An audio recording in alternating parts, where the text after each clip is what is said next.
এ যুবক, খেলার মাঠে কত বন্ধু ছিল, আজ অনেকেই নাই। লেখাপড়ার টেবিলে কত বন্ধু দিয়ে আড্ডা দিয়েছিলাম, আজকে অনেকেই নাই। ডানে বামে তাকায় দেখো কেমন জানো এতিম এতিম মনে হয়। রাস্তায় ঘুরতে গেলে আমার আপন কাউকে পাই না, কারো পরিচয় জানি না। আল্লাহর কাছে তওবা করে নাও। যদি মরিয়া যাও মা কাঁদবে, বাবা কাঁদবে, কিন্তু কবরে কেউ যাবে না। ওই অন্ধকার কবরে একা কেমনে থাকবি রে যুবক? আল্লাহর কাছে চোখের পানি ছেড়ে তওবা করো আর বলো, আল্লাহ আর জীবনে নামাজ ছাড়বো না, আর জীবনে মা বাবারে কষ্ট দিব না, আর জীবনে আলেম ওলামাদের বিরোধিতা করে আমল নামায় গুনাহ জমা করব না। নবীর সুন্নাত মেনে চলবো, মা বাবার খেদমত করে চলবো, দেশের বিরুদ্ধে জাতির বিরুদ্ধে কোনো ষড়যন্ত্রে লিপ্ত হব না। তওবা করার যদি বাবা নিয়ত হয়, গলায় ছুরি আসবে মরে যাব, তারপরও গুনার কাছেও যাব না। তওবা করার যদি নিয়ত হয়, খাঁটি তওবার নিয়তে দুটো হাত আল্লাহকে দেখায় দাও। আয় আল্লাহ, সবার হাত আপনি কবুল করে নেন, কারো হাত আপনি খালি ফিরাইয়া দিয়েন না। আয় আল্লাহ, সকলকে তওবা করার তৌফিক দান করেন আল্লাহ, সকলের তওবা কবুল করে নেন আল্লাহ, তওবার উপরে মজবুত হয়ে চলার তৌফিক দান করেন আল্লাহ। আয় আল্লাহ, গুনাহমুক্ত জিন্দেগি দান করেন, নবীজির সুন্নাতের আমলওয়ালা জিন্দেগি দান করেন আল্লাহ। গুনাহের প্রতি ঘৃণা জমায় দেন, নেক আমলের আগ্রহ বাড়ায় দেন, আমিন।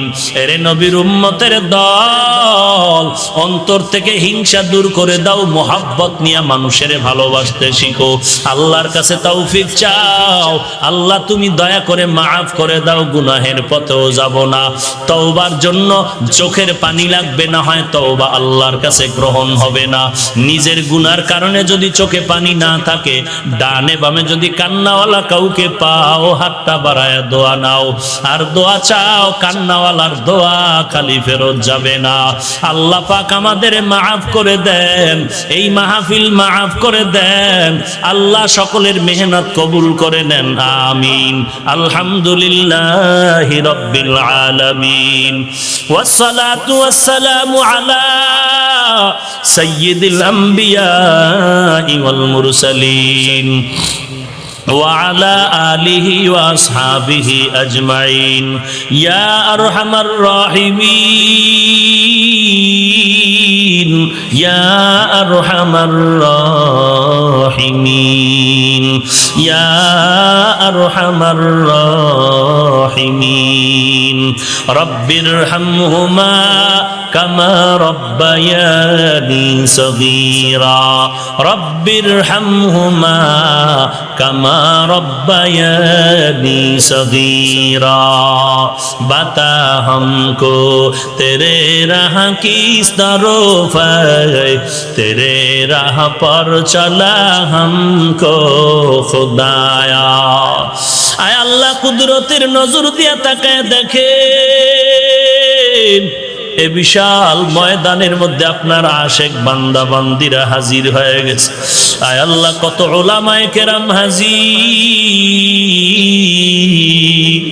কত ব্যবসায়ীরা হাজির, কত চাকরিজীবীরা হাত তুলেছেন রে আল্লাহ, কত মুরব্বী হাজি সাহেব। আয় আল্লাহ, কত যুবক, কত ছাত্র ভাই, কত ছোট ছোট বাচ্চারা হাত তুলেছেন রে আল্লাহ, পর্দার আড়ালের কত মা বোনেরা হাত তুলেছে। ও আল্লাহ, কত দূর দূর থেকে আসছে, কেউ ভাড়া দিয়া টাকা দিয়ে আসছে, কেউ কষ্ট করে পায়ে হেঁটে আসছে। আয় আল্লাহ, কুদরতের নজর দিয়ে দেখেন, এরা কেউ টাকা চায় না, বাড়ি চায় না, সবাই জাহান্নামের আগুন থেকে মুক্তি চায় রে আল্লাহ। শয়তানের ধোকায় পড়ে গুনাহ করেছি রে মালিক, শয়তানের ধোকায় পড়ে গুনাহ করে আজ আমি নাপাক। আমার মা বাবা ভাই বোনেরা কেউ জানেন আমি কত বড় গুনাহগার।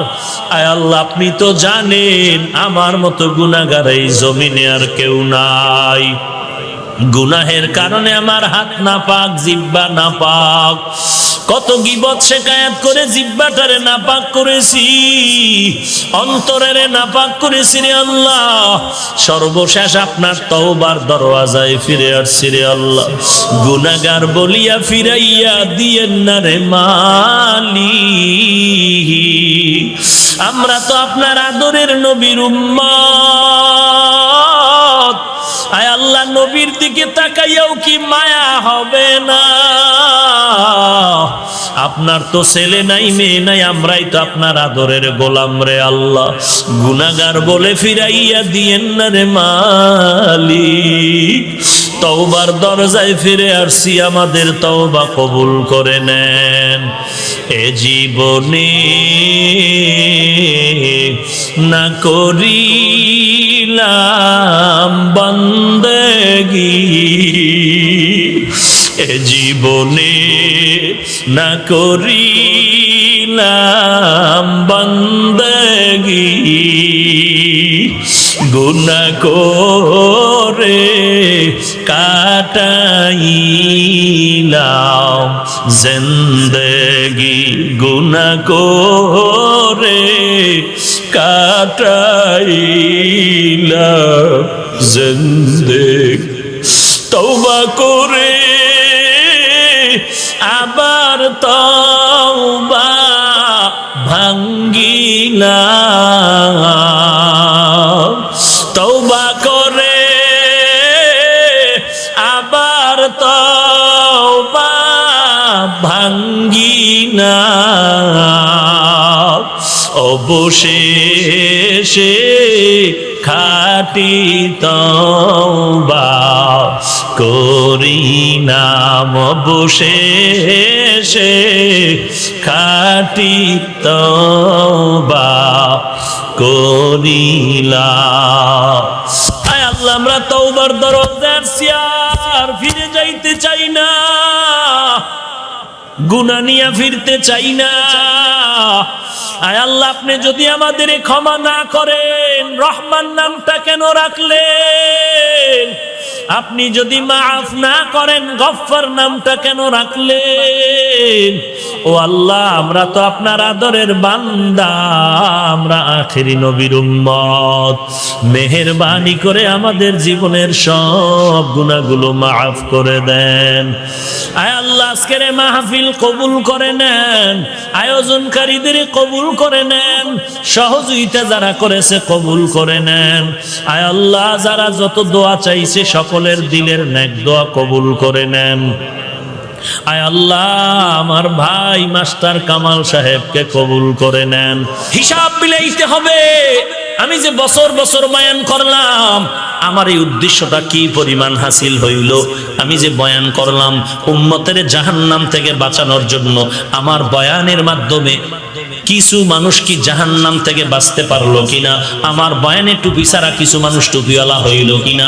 আমার বয়ানের দ্বারা দাড়িবিহীন মানুষ কিছু দাড়িওয়ালা হলো কিনা? আমার বয়ানের মাধ্যমে বেপর্দাওয়ালা পর্দাওয়ালা হলো কিনা? আমার বয়ানের মাধ্যমে কিছু বান্দা বেনামাজির থেকে নামাজি হলো কিনা? যদি দেখি হ্যাঁ আলহামদুলিল্লাহ দুই একজন হয়েছে, ইনশাআল্লাহ ইখলাস, আল্লাহ হয়তো এর বিনিময়ে মাফ করে জান্নাত দিয়ে দিবে। প্রত্যেক বক্তা সাহেব যদি এই চিন্তা করে বয়ান করেন, তাহলে উম্মতের মাঝে আর কোনো বাজে কথা বলে বিভ্রান্ত ছড়াবার সুযোগ থাকবে না। কথা বুঝেন নাই? আরে উম্মতের দল, ও কলিজার টুকরা যুবক, খারাপ লাগে রে যুবক, আর গালি দিস না, এই মাফ করে দে, তোরা জাহান্নামে যাবি, সত্য সহ্য করতে পারি না। তোর মতো এত সুন্দর চেহারাওয়ালা সন্তানরে আল্লাহ আগুনে জ্বালাইবি না, মেনে নিতে পারি না।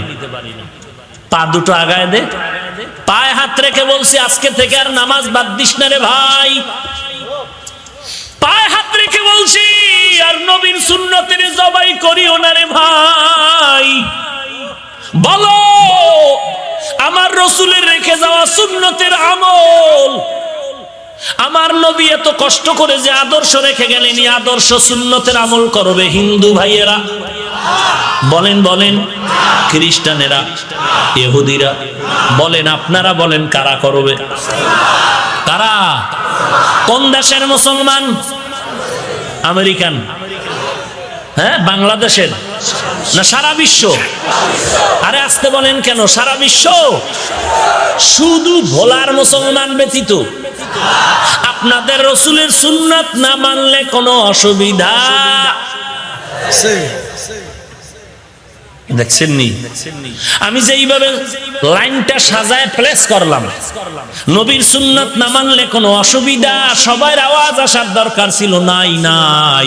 কিন্তু কে আপনার বিবেকের পেছন দিক দিয়ে ধাক্কা দিয়ে বলল আছে? কে বলল আছে?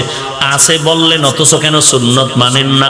যদি মানতেন মাথার চুলগুলো কেটে ক্রিকেটারের সাইজে ইন্দুর আর বান্দর হতে পারতা না রে যুবক ভাই। কি লাভ হয়েছে বলো তোমার এই চুল কাটায়?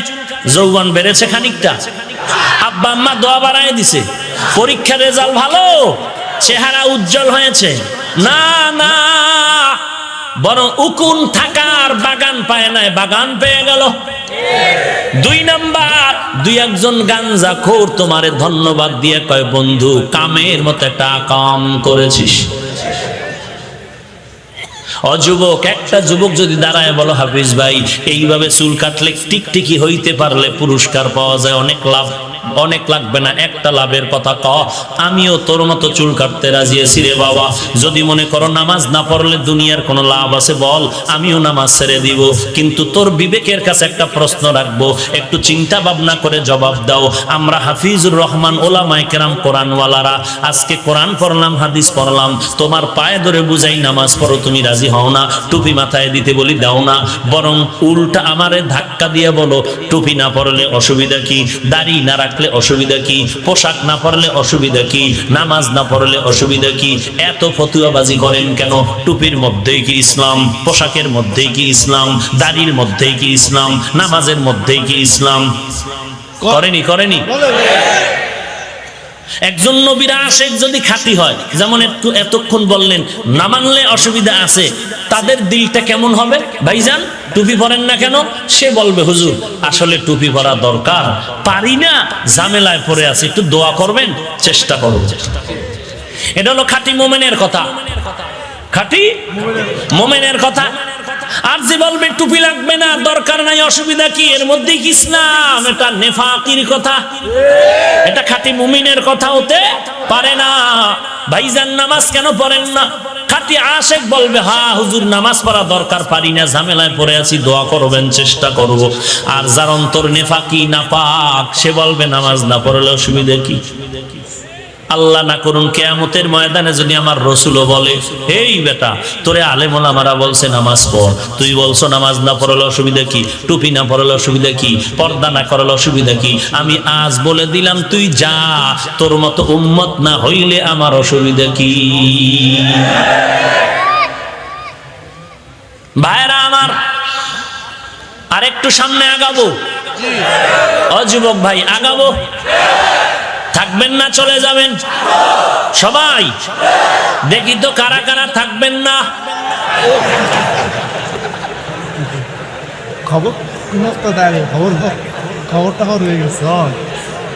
ভাইরা আমার, এই যে একটু ঘুমেছিলেন মনে হয়, হ্যাঁ? এক আল্লাহর বান্দা বয়ানে বললেন, কেউ জাহান্নামে যাবেন, একজন মুরব্বী হাত উঁচু করে আল্লাহু আকবার। জাহান্নামে যাবেন বলে, আব্বাও যাবেন, আমিও যাব না। তো হাত তুললেন কেন? বলে আমরা তো জানি টুপিওয়ালারা যা বলে ভালো কথাই বলে। এরে আল্লাহর বান্দা, কতক্ষণ থাকতে চান? হ্যাঁ, সারা রাত বুঝি না, 1.5 ঘন্টা বুঝি না, 1 ঘন্টা বুঝি না, নিয়ত করি ইনশাআল্লাহ মোনাজাত দিয়া বাড়িতে যাব। রাজি আছেন? আল্লাহ কবুল করেন। যাবেন কই? এই না, বাড়ি যাবেন। কি এর বাড়ি? আপনার ছেলে মেয়ে ওই বাড়ি ঝগড়া করতেছে আপনারে বের করে দেওয়ার জন্য, কথা ঠিক না? এ দুনিয়ায় সবই পর, কবর যে তোর আসল ঘর। এ দুনিয়ায় সবই পর, কবর যে তোর আসল ঘর। কেমনে সেথায় থাকবি পরে, শুধুই মাটির বিছানা। কেমনে সেথায় থাকবি পরে শুধুই মাটির বিছানা চিন্তা করে দেখো না কবরে কি যাইবা না চিন্তা করে দেখো না কবরে কি যাইবা না যেই কবরে আল্লাহ সারা বন্ধু কেহ থাকবে না যেই কবরে আল্লাহ সারা বন্ধু কেহ থাকবে না চিন্তা করে দেখো না কবরে কি যাইবা না চিন্তা করে দেখো না কবরে কি যাইবা না এ দুনিয়া সারিয়া কোথায় যাইবা ভাগিয়া এ দুনিয়া সারিয়া কোথায় যাইবা ভাগিয়া মরণ তোমায় লইবে ঘিরি যতই কর বাহানা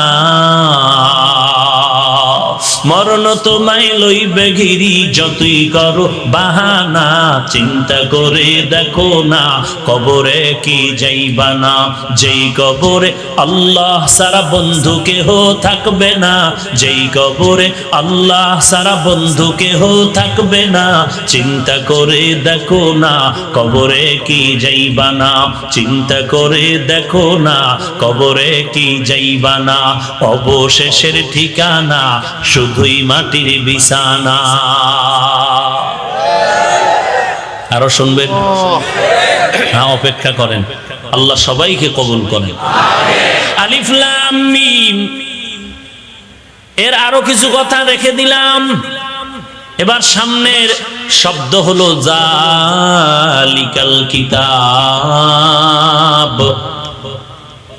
জালিকাল কিতাব ভালো করে খেয়াল করেন কোন দূরের জিনিসকে ইঙ্গিত করার জন্য আমরা বাংলায় বলি ওই আর কোন কাছের জিনিসকে ইঙ্গিত করতে গিয়া বলি এই বলিনি ওই আর ওই মানে কাছে দূরে এই মানে কাছে এটারে আরবিতে ওই মানে জালিকা এই মানে হাজা তাহলে জালিকাল কিতাব মানে ওই কিতাব এবার আমাকে বলেন আল্লাহর কোরআন ওই নাকি এই দূরে না কাছে বলে কত কাছে অন্তরে কোরআন আছে ঠোঁটের মধ্যে কোরআন যখন ইমাম সাহেব দাঁড়ায় যায় কত মধুর তেলাওয়াত শুরু হয়ে গেল আলহামদুলিল্লাহি রাব্বিল আলামিন আর রহমানির রহিম মালিকি ইয়াউমিদ্দিন ইয়্যাকা না'বুদু ওয়া ইয়্যাকা নাস্তাঈন ইহদিনাস সিরাতাল মুস্তাকিম সিরাতাল লাযীনা আন'আমতা আলাইহিম গায়রিল মাগযুবি আলাইহিম ওয়ালাদ-দাল্লিন ইয়াসিন ওয়াল কুরআনিল হাকীম ইন্নাকা লামিনাল মুরসালিন আলা সিরাতিম মুস্তাকিম তানজিলাল আজিজির রহিম لتنذر قوما ما أنذر آباؤهم فهم غافلون لقد حق القول على أكثرهم فهم لا يؤمنون إنا جعلنا في أعناقهم أغلالا فهي إلى الأذقان فهم مقمحون وجعلنا من بين أيديهم سدا ومن خلفهم سدا فأغشيناهم فهم لا يبصرون আল্লাহর কালাম আয়নার সামনে তাকাইলে যেমন নিজের চেহারা দেখতে পাও রে মুমিন আল্লাহর কোরআনটা যদি খুলো আমার আল্লাহর কুদরত দেখা যায় রে ভাই আল্লাহরে কই তালাশ করো আল্লাহকে কই খুঁজো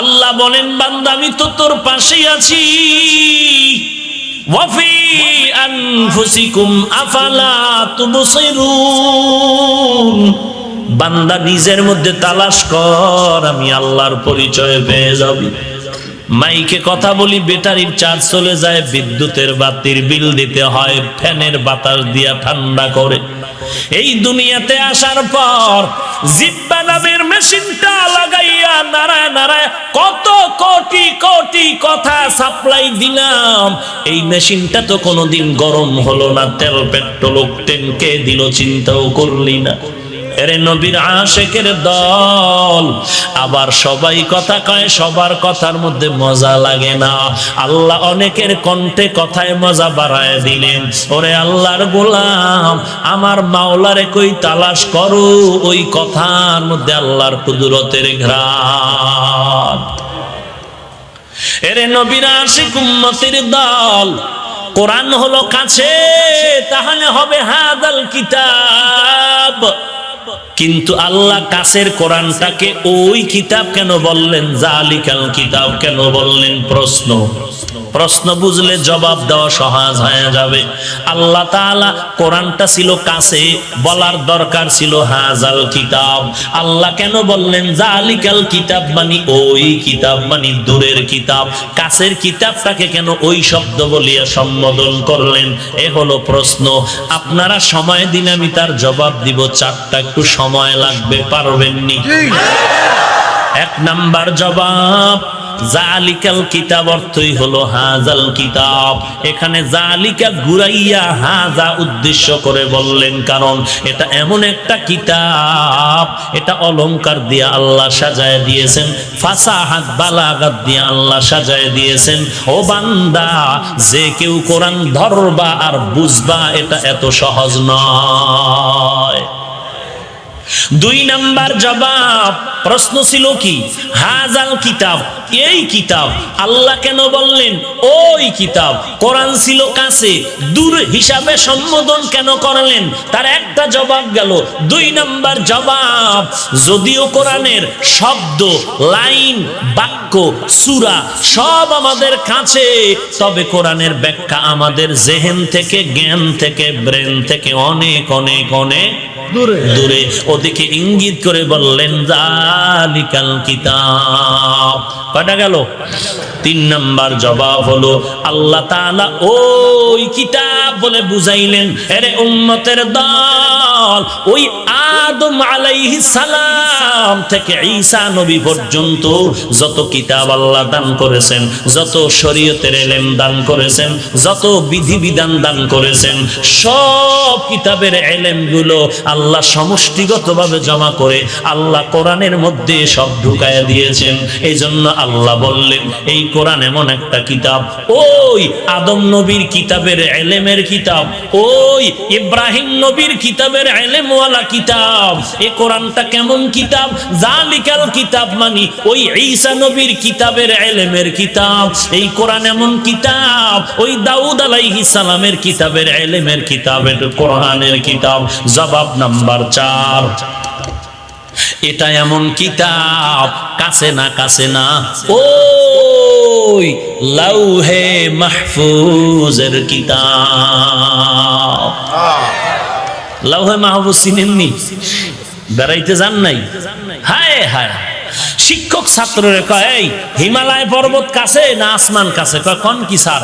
আসমান কাছে বলে কেমনে বললি বলে স্যার হিমালয় পর্বত তো দেখা যায় না আসমানটা তো দেখা যায় এজন্য বললাম কাছে লাউহে মাহফুজের কিতাব কোথায় সে লাউহে মাহফুজ একটু বিবরণ দিব কি মায়ার নবী মেরাজে গিয়েছিলেন আমরা যে জমিনের মধ্যে বসবাস করি জমিনটার নাম দর্শনের ভাষায় বলে পৃথিবী এখান থেকে আমরা যে আসমান দেখতে পাই এটাকে প্রথম আসমান বলে মাঝখানে খালি জায়গাটাকে দর্শনের বিদ্যাওয়ালারা বলে এটা মহাশূন্য 500 বছরের পথ কত বছর দূরত্ব এই মহাশূন্য 500 বছরের পথ, এর মাঝখানে একটা জায়গা আছে মধ্যাকর্ষণ যেটাকে বলে, ওই মধ্যাকর্ষণের মধ্যে স্যাটেলাইট বসায় রাখছে, যেখানে যা রাখবে উপরেও যাবে না নিচেও পড়বে না, ওই মধ্যাকর্ষণের মধ্যে স্যাটেলাইট তৈরি করে এরপরে দুনিয়ার খবর নিয়ে এরপরে সেন্টারে দেয়, সেন্টারওয়ালা জগতের মানুষের জানায়। এখান থেকে নবী বলেন, আমি 500 বছরের পথ পেরিয়ে প্রথম আসমানে গেলাম, আমার সফর সঙ্গী জিব্রাইল আমিন, চলতেছি, আসমানের মধ্যে গিয়া দেখলাম 2টা দরজা লাগানো। কয়টা দরওয়াজা? নবী বলেন দোনো দরওয়াজায় তালা লাগানো। তালাগুলো হলো নূরের তৈরি তালা, আর দরওয়াজাগুলো হলো জমরাত ইয়াকুত পাথর দ্বারা বানানো দরওয়াজা। দরজাগুলো তালা লাগানো, ভেতরে দারোয়ান ফেরেশতা জিব্রাইল আমিন বললেন, দরজা খুলে দাও। বলল কে? বলে আনা জিব্রাইল। অমাম্মা, তোমার সাথে কে? বলে হুয়া মুহাম্মদ সাল্লাল্লাহু আলাইহি ওয়া আলিহি ওয়াসাল্লাম। বলে দরজা খুলে দাও। বলে আসার কি অনুমতি আছে নাকি? বলে হ্যাঁ। বলে দরজা খুলবো কি? দরজার চাবি তো আমাদের হাতে নাই। দরজার চাবি কই? বলে এই দরজার তালার চাবি হলো বিসমিল্লাহির রহমানির রহিম। বিসমিল্লাহর আমলও নাই। বিসমিল্লাহর দাম কত? কথায় অনেক কথা বাড়ে, যাক ওদিকে আর গেলাম না। এরে নবীর উম্মত পয়গম্বর বিসমিল্লাহ বললেন, তালা খুলে গেল। তালা খুলে যাওয়ার পর নবী বললেন, আমি ঢুকলাম। তো দরজা 2টা কেন? একটাই তো হলে হতো। হাদিসে পাকে নবী বলেন, এক দরজা দিয়া মুমিনের আমল আল্লাহর আরশে আজিমে চলে যায়, আর একটা দরওয়াজা দিয়া জমিনে মুমিনের রিজিক বন্টন হয়। এজন্য হাদিসে বলে, যখন মুমিনরা ইন্তেকাল করে, খাঁটি মুমিন, তখন আসমানের দোনো দরওয়াজা কান্না করে, আমলের জন্য কান্না করে, রিজিক বন্টনের বেলায় কান্না করে। এরে নবীর উম্মতের দল, প্রতিদিন ফজরের নামাজের পর আল্লাহর ফেরেশতা দরজা দিয়া নাইমা আলাদা একদল ফেরেশতা আসে। আল্লাহ বলে, এদেরকে রিজিক গুলো বন্টন করে দাও, ঘরে ঘরে রিজিক বন্টন করে দাও, এদের এতটুকু বন্টন আমল নামায় লিখিয়া দাও, এবং বরকতে রিজিকের বন্টন করো। যারা ফজর পড়ে না, এদের রিজিকে বরকত আর থাকে না। ভাইরা আমার, যেদিন থেকে হাদিস পাইছি ওই দিন থেকে, বহু আগে ছোট ছাত্র জীবন থেকে, ওদিন থেকে চেষ্টা করি ফজরের নামাজ যেন ছুটে না যায়। আল্লাহর বিশেষ রহমত নাজিল হয় ওই সময়। এর নবীর উম্মত পয়গম্বর বলেন, কেউ যদি এশার নামাজ জামাতে পড়ে ঘুমাও, আবার ঘুম থেকে উঠিয়া যদি ফজরের নামাজ আদায় করে নাও, ঘুমাইয়া যেই সময়টা কাটাইলা, ওই সময়টাও নেকের পাল্লায় ওজন দেওয়া হবে। মকুন সুসতি নামাজে পাঞ্জেগানা ফাওয়াইলুল লিল মুসাল্লিনাল্লাযিনা মুমিনারা ইনামাজে ইমদাদে দা ইস্তাঈনু আয়াতে কুরআন বাখা। পয়গম্বর বলেন, আসমানে ঢুকে দেখি, ও বিশাল আসমান। বলে কত বড়? বলে ডান আর বাম আর সামন পেছন বোঝা যায় না, বরং আসমানটা মোটা হলো 500 বছরের পথ। আর উপরে যাব, কথা কয় না। পয়গম্বর বলেন, পুরো আসমানটা ঘুরে ঘুরে আল্লাহর অনেক নিয়ামত দেখি উপরে রওনা হলাম। উপরে গিয়ে দেখি আবার এইরকম এক মহাশূন্য। ওই মহাশূন্যটাও 500 বছরের দূরত্ব। আমি খুব গুছাইয়া নিতেছি। আল্লাহর নবী বলেন, 500 বছরের মহাশূন্য পেরিয়ে চলে গেলাম কত নাম্বার আসমান? কথা বলেন। দ্বিতীয় আসমানে গিয়ে দেখলাম আবার 2 দরজা তালা লাগানো। ওইভাবে অনুমতি নিয়ে বিসমিল্লাহ বলে তালা খোলা হলো, নূরের তৈরি তালা। দ্বিতীয় আসমানে ঢুকলাম। ওই আসমানটাও মোটা 500 বছর। ঘুরিয়া আবার উপরে গেলাম। দ্বিতীয় আসমানের উপর আবার বিশাল একটা মহাশূন্য, 500 বছরের দূরত্ব। এই দূরত্ব পেরিয়ে চলে গেলাম কয় আসমান? তৃতীয় আসমানে ঢুকলাম। দরজা তালা খুললাম, এরপরে ভিতরে ঢুকলাম। তৃতীয় আসমানটাও ঘোরা শেষ। আবার উপরে গেলাম। তৃতীয় আসমানের উপরে দিকে আবার মহাশূন্য, 500 বছরের দূরত্ব। এর উপরে চলে গেলাম কয় নম্বর আসমান? বলেন। চতুর্থ আসমানে গিয়ে দেখতেছি আল্লাহ পাকের অপরিসীম কুদরত। এই জমিনের মধ্যে যত সূর্য আলো দেয় ওই সূর্যটা চতুর্থ আসমানের মধ্যে ফিটিং করে রাখছেন আমার আল্লাহ। কই সূর্য? কই? চতুর্থ আসমানে আল্লাহ সূর্য রেখেছেন। উপরেও 3 আসমান, নিচেও 3 আসমান, মিডল পয়েন্টে আল্লাহ সূর্য রেখেছেন। একটু যদি উপরে দিতেন সূর্যের তাপের অভাবে জমিন হয়ে যেত বরফ, আবার যদি একটু নিচে নামায় দিতেন গরমে জমিন পুড়ে হয়ে যেত ছাই। আপনারা জানেন যেই দেশের মধ্যে সূর্যের আলো বেশি ও দেশে ঠান্ডা নাই, আবার যারা সূর্যের আলো কম পায় ওদের নদীর পানি পর্যন্ত বরফ হয়ে যায়, 12 মাস ঠান্ডা ঠান্ডা।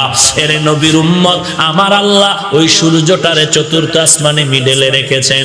ওখান থেকে সূর্যের 12টা মুখ আছে, একটা মুখ জমিনের দিকে দেওয়া, ওই একটা মুখের তাপে ঠান্ডা পানি দেয় ফেরেশতা। এরপরে যতটুকু তাপ থাকে ওইটা ডাইরেক্ট জমিনে আসে না, ওই সূর্যের অনেক অনেক অনেক অনেক নিচে একটা পাতলা গ্যাসের আবরণ লাগানো আছে। ওই গ্যাসের আবরণে কোটি কোটি ছিদ্র দেওয়া, ওই কোটি কোটি ছিদ্রওয়ালা গ্যাসের পাতলা আবরণ সূর্যের আলোটাকে কন্ট্রোল করে। এরপরে জমিনের মধ্যে তাপ আসে, এই তাপটাও বান্দার কষ্ট হবে। আল্লাহ মাথার পাতলা চামড়াটাকে চুল দিয়া কাভারিং করে দিলেন যেন কষ্ট না হয়। জঙ্গলের পশু পাখির তো কোনো আলাদা পোশাক নাই, আল্লাহ পাক সূর্যের তাপের থেকে হেফাজতের জন্য ওদেরকে পশম দিয়া পোশাকের কাভার করে দিলেন। পয়গম্বরের কেমন হালাত, সূর্যের তাপে যেন আমার মায়ার নবী কষ্ট না পায়, মেঘের খণ্ড নবীরে ছায়া দিতেছি। এই সূর্য কত বড় নেয়ামত জানেননি? বিজ্ঞানীরা বলে জমিন পৃথিবী নামক যে গ্রহ এর থেকে 13 লক্ষ গুণ বড় সূর্য। তাহলে এবার বুঝেন পৃথিবীটা কত বড়। আমি জবাবে বলি বিজ্ঞানীদের থিওরিতেও ভুল আছে, কারণ পৃথিবীটা যে কত বড় বিজ্ঞানীরা আজও পর্যন্ত সঠিক মাপ বের করতে পারে নাই। দলিল সূরা কাহাফ, জুলকারনাইনের ঘটনা আছে। গোটা দুনিয়াটা শাসন করেছে 2 জন, শাসন করেছিলেন 2 জন, একজন সুলাইমান পয়গম্বর আর একজন বাদশা জুলকারনাইন। ওই উত্তর মেরুতে গিয়া দেখে 2 পাহাড়ের পাদদেশে একদল দানব আইসা মানুষের উপরে জুলুম করে। কোরআন শরীফ তাদের নাম দিয়েছে ইয়াজুজ মাজুজের দল। সুলাইমান নবীর পরে জুলকারনাইন বাদশা ওখানে একটা লোহার প্রাচীর নির্মাণ করলেন। ওই প্রাচীরের ওই পার্শ্বে ওই ইয়াজুজ মাজুজের বংশধরেরা থাকে। আজও পর্যন্ত বিজ্ঞানীরা বের করতে পারলো না ওই ইয়াজুজ মাজুজের বংশরা কেমনে ঘুমায়, কেমনে খায়, ওদের চলাফেরাটা কেমন। মুফাসসিরিনে কেরাম লিখেছেন ওরা 40 হাত লম্বা, 60 হাত লম্বা, 20 হাত লম্বা। ওরা ওই দেওয়ালটা সকাল থেকে সন্ধ্যা পর্যন্ত জিহ্বা লাগায় চাপতে থাকে। সন্ধ্যা হয়ে গেল, দেওয়ালটা মোটার থেকে চিকন হয়ে গেল।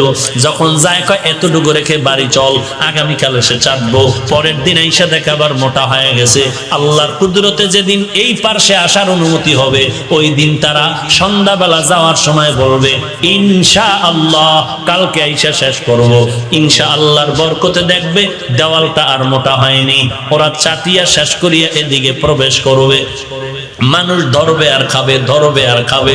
ইয়াজুজ মাজুজের বংশধরেরা এরে নবীর উম্মত। তাহলে ইয়াজুজ মাজুজের অংশটাও তো পৃথিবীর অন্তর্ভুক্ত।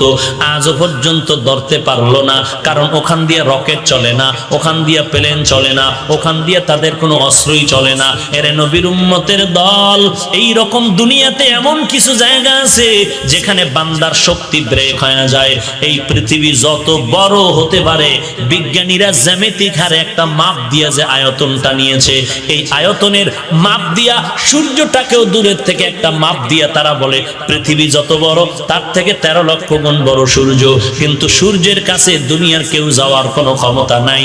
এই সূর্যটা দূর কত? বলে পৃথিবী নামক গ্রহ থেকে 9,30,00,000 মাইল উপরে। সেই হিসাবের মধ্যেও ভুল আছে। এরে নবীর উম্মতের দল, যাই হোক সূর্যটা অনেক বড়। এই সূর্য আর কত বড় নিয়ামত আল্লাহর। আল্লাহ কোরআনের আয়াতে বলেন এই সূর্যের দ্বারা আমি বান্দাদের বর্ষপুঞ্জি করে দিলাম, বছরের গণনার হিসাব দিলাম সূর্য দিয়া, আর আরবি মাসের গণনার জন্য ক্যালেন্ডার বানাইলাম চাঁদ। সূর্য হলো বছর গণনার ক্যালেন্ডার, আর আরবি মাস গণনার ক্যালেন্ডার হলো চাঁদ। চাঁদ হলো পৃথিবী নামক গ্রহ থেকে 50 গুণ ছোট। চাঁদ হলো পৃথিবী নামক গ্রহ থেকে 50 গুণ ছোট। এই জন্য চাঁদ যদি গ্রহণ লাগে কেউ দেখে কেউ দেখে না, কিন্তু সূর্যটা পৃথিবীর থেকে 13 লক্ষ গুণ বড় হওয়ার কারণে যেখানে গ্রহণ লাগে গোটা দুনিয়া দেখতে পায়, অন্ধকার হয়ে যায়।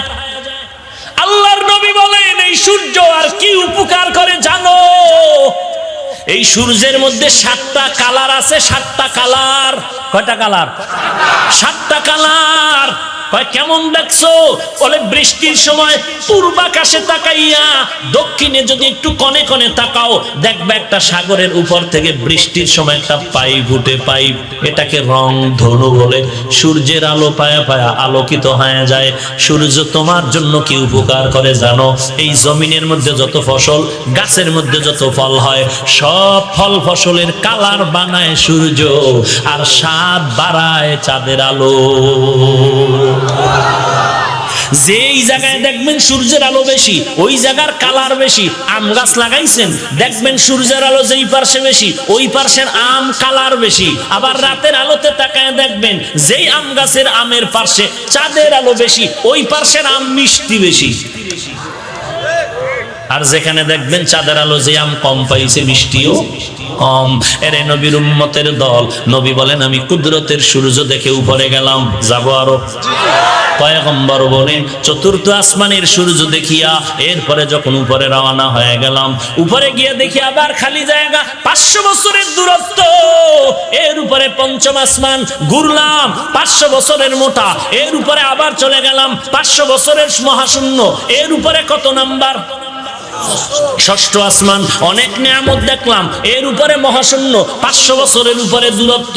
এরপরে সপ্তম আসমানে ঢুকলাম, সপ্তম আসমান পেরিয়ে আবার উপরে গেলাম। এইবার 7 আসমানের উপরে গিয়ে দেখি এমন সুন্দর একটা কাবা, যেটাকে বলে বাইতুল মামুর, নূরের ঘর। ওই নূরের ঘরটা মুহূর্তে মুহূর্তে মুহূর্তে 70,000 ফেরেশতারা তাওয়াফ করে তাওয়াফ করে। আজকে যারা একবার সিরিয়াল পাইল, কিয়ামতের আগে আর কোনদিন তারা সিরিয়াল পাবে না। এবার বুঝেন যে ফেরেশতা কি পরিমাণ আল্লাহ বানাইছে। এরে আল্লাহর বান্দা, এত ভয় কেন করো?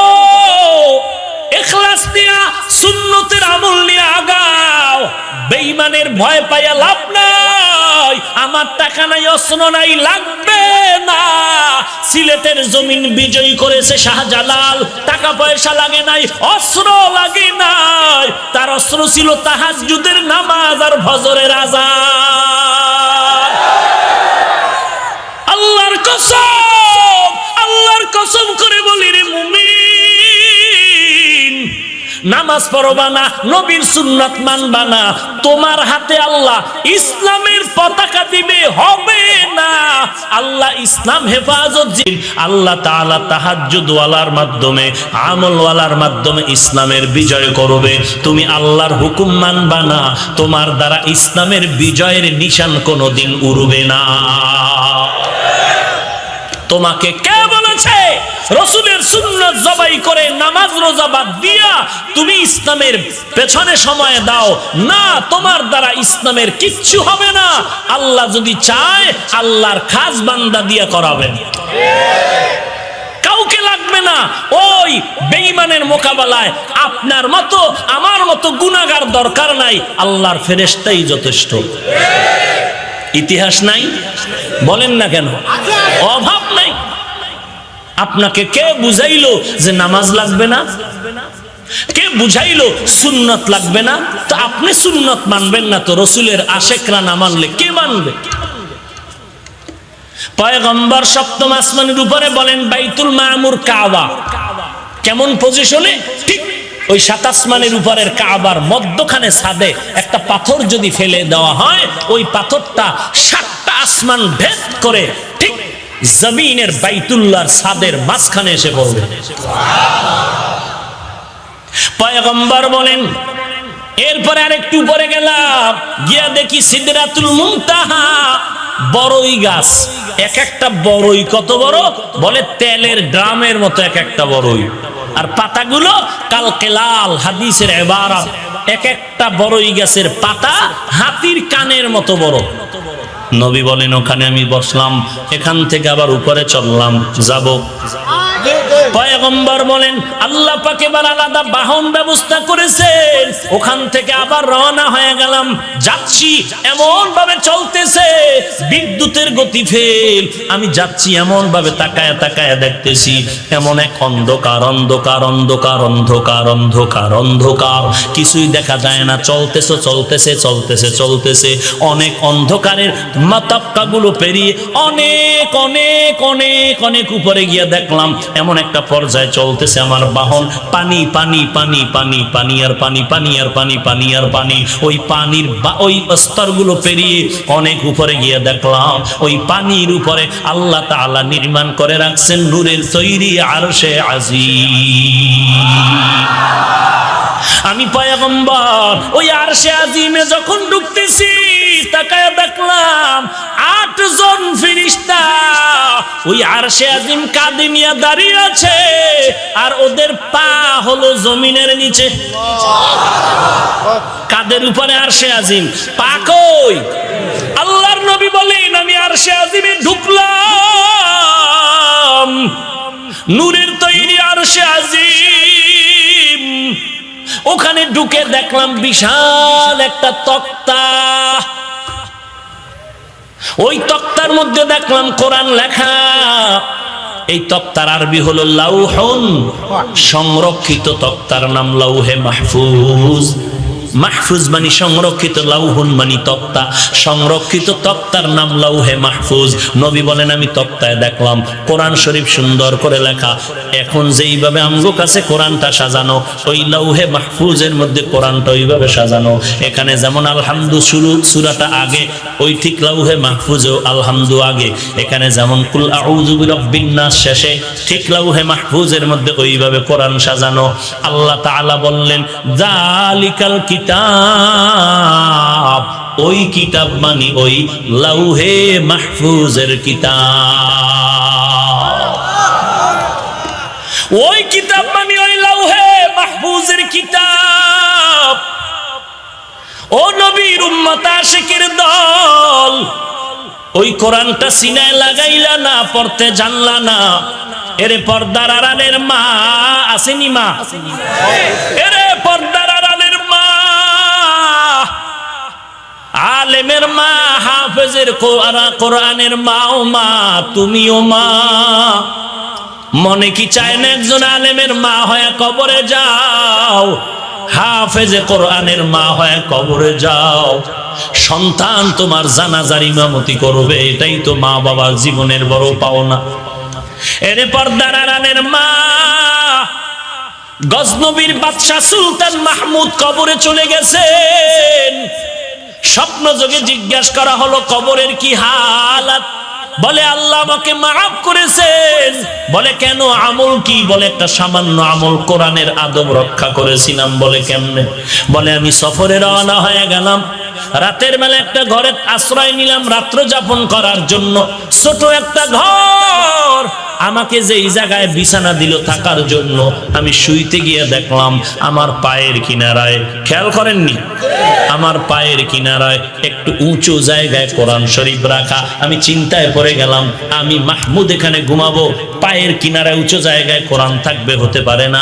আমি উইঠা বসলাম, কোরআনটা হাতের মধ্যে নিয়ে অন্য রুমে রাখার জন্য হাঁটতে শুরু করলাম। মাঝখানে গিয়া দাঁড়ায় গেলাম, হায় রে, আমি মাহমুদ আরামে ঘুমাবো, কোরআনটা সরাইয়া, আমার থেকে কোরআনের দাম কম। অন্তরে দাগ কাটলো না, হবে না। আমি প্রয়োজনে অন্য রুমে গিয়ে ঘুমাবো, কোরআন সরানো যাবে না। আবার আমি ফেরত আসলাম, কোরআন শরীফ জায়গায় রাইখা আমি একটা ময়লা জায়গায় গিয়া বিছানা করে শুইলাম। আল্লাহর কাছে এই আমলটা বড় মায়া লাগছে, পছন্দ হয়েছে। আই মাহমুদ, আমার কোরআনের তুই ইজ্জত দিয়েছো, আমি আল্লাহ তোর ইজ্জত বাড়ায় দিলাম। ও যুবক ভাই, ও বৃদ্ধ বাবাজি, একটু কি অন্তরে ধাক্কা লাগে না? আমি হাফিজুর রহমান, আপনাদের সন্তানের মতো এক সন্তান, আপনাদের কি মন চায় না আজ এত মানুষ বয়ান শুনতে আসলেন, আপনার ছেলেটাও এরকম একজন আলেম হইতো আর মানুষ তার বয়ান শোনার জন্য দৌড়াইতো, দোয়ার জন্য লাইনে দাঁড়ায় যাইত। আল্লাহর কাছে চোখের পানি ছাড়িয়ে কাঁদলে মা বাবার দোয়া খালি ফেরত যায় না। এরে নবীর উম্মতের দল, আল্লাহর কাছে বিনয়ের সাথে চোখের পানি ছেড়ে তওবা করেন আর বলেন, আল্লাহ আমার ছেলে স্কুলে পড়ে, কলেজে পড়ে, আলিয়ায় পড়ে, কোনো বাধা নাই, তবে আমার ছেলেটাকে তুমি নেককার বানায় দাও। আলিয়ায় পড়িয়াও কি নেককার হওয়া যায় না? এই যুবক, যায় না? স্কুল কলেজে পড়িয়াও কি নবীর সুন্নত মানা যায় না? তাহলে তুমি কেন পারবা না রে ভাই? আল্লাহর কাছে দোয়া করো, আল্লাহর কাছে চোখের পানি ছেড়ে কান্না করো। আজকে আমি যদি শার্ট প্যান্টটাই লাগায় নামাজ পড়তাম না, কে আমারে বাধা দিত রে বাবা? অথচ একক তো নামাজও সারি না, মিথ্যা বলি না, টুপিও সারি না, এমনকি চেষ্টা করি ঘুমাইতে গিয়েও টুপিটা মাথায় রাখি, পইরা গেলে গেল, কিন্তু দিলের তামান্না, ওস্তাদ ছোটবেলায় বলেছিল টুপি মাথায় দিয়ে ঘুমাবি, আজরাইল যদি আসে দেখবে সুন্নত তোর মাথার কিনারায় হাজির। এরে নবীর উম্মতের দল, আল্লাহর কাছে নিজের আমলের দিকে তাকায় একটু তওবা করো। সাহাবায়ে কেরামের আমল আমাদের থেকে কম না বেশি? এরপরও তারা এত কাদাই যে কাঁদলেন, কবরে একা কেমনে থাকবেন এই ভয়। আবু বকরের কান্নার আওয়াজ, হযরত ওমরের কান্নার আওয়াজ, হযরত ওসমানের কান্নার আওয়াজ, হযরত আলীর কান্নার আওয়াজ, জিন্দেগি কান্নায় কান্নায় কাটায় দিলে। আল্লাহর নবীর আদর্শ ছাড়ে নাই, গলার উপরে ছুরি আসলো, তারপরও আল্লাহর মহব্বত থেকে পিছনে সরে যায় না। এর নবীর আশেকের দল, আল্লাহর কোরআন সিনায় লাগাও, জবানে কোরআন তেলাওয়াত শিখো। এশার নামাজের পরে 1 ঘন্টা, না হয় ফজরের পরে 1টা ঘন্টা সময় আলেমরে দাও, কোরআন শিখো। 3 মাসের বেশি কোরআন শিখতে সময় লাগবে না। আল্লাহর কোরআনটা শিখো, দেখবা কত মজা লাগে। আল্লাহর কোরআন শুনতে কত মজা, পড়তে কত মজা, দেখতে কত মজা। আল্লাহর কোরআনটা পড়ো আর কোরআনের ওই মোহাব্বত অন্তরে ঢুকায় নাও। এরে নবীর উম্মতের দল, পায়ে হাত রেখে বলছি রে বাবা, দুনিয়াটা কিছুই না। আজকে তোমাকে বলি নামাজ পড়ো, পর্দা করো, আর আমাকে যদি কেউ টাকা দেয়, 1 কোটি টাকা দিয়ে কয় নামাজ 2 ওয়াক্ত কমায়া দাও, জীবন চলে যাবে, 1 ওয়াক্ত নামাজও কমানো যাবে না, টুপি ফালাবো না। তুমিও মুসলমান, আমিও মুসলমান, তুমিও নবীর উম্মত, আমিও উম্মত, তুমিও মুসলমান, তুমি ইসলাম মানো, আমিও মানি, অথচ তোমার পায়ে ধরলে কেন নামাজ পড়তে চাও না? আর আমাকে টাকার লোভ দেখাইলেও কেন নামাজ ছাড়তে চাই না? এর একটাই মাত্র কারণ, সব কথার এক পুঁজি হলো আল্লাহর কোরআন। ওই কোরআনে কোনো মিথ্যা কথা নাই। আজকে কোরআন সত্য মনে করতে গিয়ে কত বেঈমানেরা কালেমা পড়ে মুসলমান হয়ে গেল। ওই কোরআনে মিথ্যার কোনো আওয়াজ নাই। ও আল্লাহর বান্দা, ওই কোরআন যদি তোমার দিল বলে সত্য, বলো ওই কোরআনে জান্নাতের বয়ান আছে না নাই? করো, 2 রাস্তা ছাড়া আর পথ নাই। ফারিকুন ফিল জান্নাহ ওয়া ফারিকুন ফিস সাঈর, জান্নাতের পথ আর জাহান্নামের পথ। যতই লাফালাফি করো, 2 রাস্তা ছাড়া আর কোনো রাস্তা নাই। এরে বাবা, মরণের পরে কিন্তু তোমাকে আমাকে কবরে নেওয়ার পর আমার কাছেও যেমন 2 জন ফেরেশতা আসবে, আপনাদের কাছেও কয়জন? না কম বেশি হবে? প্রশ্ন করবে কয়টা? আমাকেও যেই প্রশ্ন, আপনাকেও সেই প্রশ্ন করা হবে। 1 নম্বরে রবের পরিচয় দাও, 2 নম্বরে ধর্মের পরিচয় দাও, 3 নম্বরে রহমাতুল লিল আলামিনের পরিচয় দাও।